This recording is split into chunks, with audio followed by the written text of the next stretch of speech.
Sir, अब चौथी theme की तरफ बढ़ते हैं, जो मुझे लगता है कि इस पूरे बजट की सबसे इम्पॉर्टेंट और टैक्स के बाद सबसे चर्चा वाली थीम है। वो है सर मांग सबको चाहिए, रोजगार लाने के लिए भी, अर्थव्यवस्था का पहिया चलाने के लिए भी, प्राइवेट कैपेक्स कंपनियों से निवेश कराने के लिए भी। हर तरफ मांग की चर्चा है कि भैया कंजम्पशन लाइए। कल आपने अपने बोनस पॉइंट में, डेटा पॉइंट में बताया कि टू व्हीलर नहीं बिक रहे, कार नहीं बिक रहे, कॉमर्शियल वाहन नहीं बिक रहे। शायद वित्त मंत्री ने सुन लिया। मांग बढ़ाने के लिए ये पैसा छोड़ा गया, जहां जहां छोड़ा गया। क्या लगता है आपको, इस बजट में कितना फायर पावर, कितना कोयला डाला गया है कि वो बजट की आग सुलग पाएगी?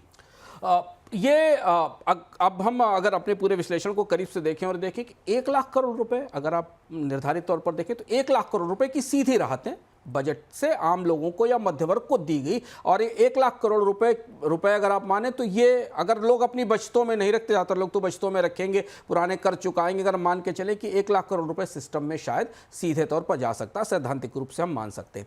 इतने पैसे से डिमांड के बहुत ज़्यादा रिवाइव होने की संभावना सीमित दिखाई देती है और इसीलिए शेयर बाजार की प्रतिक्रियाएं भी अच्छी नहीं थी। कुछ सेक्टर्स में हमने एफएमसीजी या बाकी जगह हमने बदलाव देखा। अब यहाँ सरकार की वो दुविधा जो हमने आपसे शुरुआत में बताया कि मांग आती है खपत सस्ती होने से। खपत तो सस्ती हो नहीं रही, महंगाई के कारण कृषि उत्पादों की महंगाई मान लें या मैन्युफैक्चर्ड उत्पादों की महंगाई मान लें, उस महंगाई में तो लगातार बढ़ोतरी हो रही है। वहाँ जीएसटी पर कोई टैक्सेशन में कमी होने की संभावना नहीं, चाहे वो फ्यूल हो या वो ईंधन पर लगने वाला टैक्स हो या बाकी चीज़ों पर लगने वाला टैक्स हो।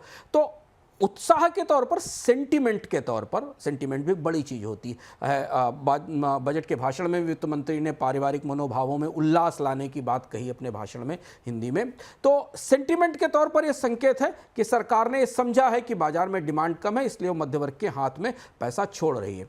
लेकिन आमतौर पर हमने पिछले तजुर्बों के आधार पर देखा है, बजटों के पिछले करीब 1.5 दशक के तजुर्बों के आधार पर देखा है कि इनकम टैक्स में दी गई बड़ी रियायतें डिमांड के पहिए को बहुत ज़्यादा नहीं घुमा पाती, क्योंकि रियायतें बहुत कम लोगों तक सीमित होती हैं, क्योंकि रियायतों का दायरा बहुत बड़ा नहीं होता। 140-150 करोड़ लोग जो सामान बाजार से खरीद रहे हैं और उस पर जो 18-28% टैक्स दे रहे हैं, उस पर मिलने वाली रियायत शायद खपत को ज़्यादा प्रोत्साहित करती है। पर हमने शुरुआत में बताया कि सरकार की दुविधा यह है कि वो ऑटोमोबाइल पर टैक्स नहीं कम कर सकती, ऑटोमोबाइल पर रियायत नहीं दे सकती। इसके बजाय उसने इनकम टैक्स की थोड़ी सी रियायत उन लोगों को दे दी जो शायद एक ऑटोमोबाइल खरीदना चाहें, तो उनके लिए ये मदद हो सकती है। तो इसलिए डिमांड के मामले पर फिंगर्स क्रॉस्ड है, मांग बढ़ने की संभावना कम दिखाई देती है। लेकिन हाँ, ये है कि अगर इसके बाद आने वाले समय में खासतौर पर जब वेतन आयोग की सिफारिशें आएंगी और उसमें कुछ बढ़ोतरी होगी, ये दोनों चीज़ें मिलाकर अपर मिडिल क्लास में, केवल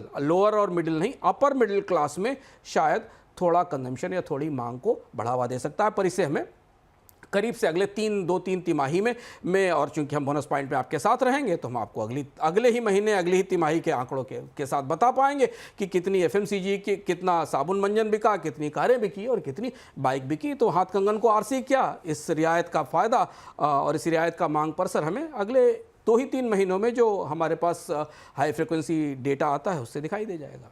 और फिर तभी ये पता चलेगा 2-3 क्वार्टर के बाद कि निजी कैपेक्स है, जो प्राइवेट कैपेक्स है, वो बढ़ा या नहीं बढ़ा, कितनी बढ़ोतरी हुई है। प्राइवेट कैपेक्स को लेकर वित्त मंत्री थोड़ा सा असमंजस में दिखाई दिए। सामने कल भी कहा था कि प्राइवेट कैपेक्स आने के लिए अब इंतजार करेगा। अब यहाँ एक और दुविधा बड़ी शुरू होती है। आमतौर पर कहा जाता है कि सरकारी खर्च के पीछे निजी क्षेत्र आता है, क्योंकि सरकार ने अगर जमीन अधिग्रहण कर ली तो प्राइवेट सेक्टर उस पर सड़क बनाने को तैयार हो जाएगा और बैंक उसको पैसा देने को तैयार हो जाएगा।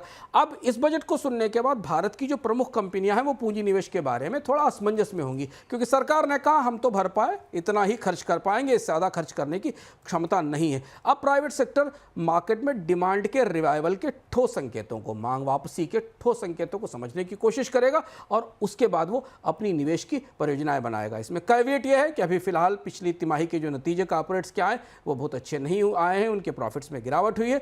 तो इसलिए आपको अभी कम से कम उस प्रॉफिट का साइकिल ठीक होने के लिए 3 से 6 महीने का इंतजार करना होगा।